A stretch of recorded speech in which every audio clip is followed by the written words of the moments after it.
To understand the implications of removing Section 51(26), the legal foundation for native title, Linda and Andrew are in Canberra to see Shireen Morris, Policy Advisor on Constitutional Reform at the Cape York Institute. Can you see, take out the clause 51(26) that says passing laws for various people of any race, yep. Put back something that says, but native title will be okay. Well, just to be clear, that's not the only problem we're seeking to solve. Let's stick to just this one. Remember, we're trying to put in place rules to ensure that things happen in a better way, right? Okay. If we remove the race power, right, and I agree, we've got to get rid of race from our constitution, right? And not put one back in. The technical problem is that the Commonwealth will then lack the power to ever amend the Native Title Act again. Is there not a measure that we could put that would preserve native title for the meantime, but only do that? No. What you have to do is imagine how words like that will be interpreted by the High Court. Oh boy, do I imagine that. And so the problem is, if you try to be really narrow and could say native title laws are okay, then it will be up to the court to interpret that.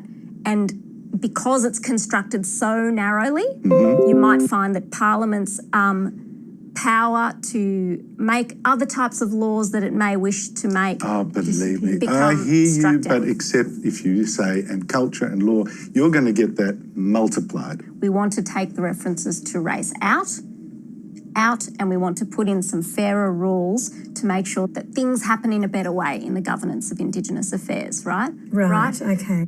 Now, I'm Indigenous. What's so funny? Do you agree that I'm Indigenous? Let me tell you my understanding. And I've heard you claim that you're Indigenous I am, because I was born a few here. times. Under Australian law, there is a distinct category of Australian citizens called Indigenous Australians. There is a three-part definition: descent, community acceptance, self-identification. So what I just said was the legal and practical understanding of what you're saying. Incorrect, you're not Indigenous. I'm changing the definition. I'm changing the paradigm. The emotional and spiritual sense of what you are saying is valid. You feel more connection to this land than to the Netherlands, just as I feel more patriotic and more connection and love for this land than I do to India or Fiji, right? Our status as Australian citizens who love their country and feel connected to it is no better or worse than an Indigenous person. Point exactly. Can you However, however, we're trying to have a discussion about the Constitution here, and that means this practical matter of the law.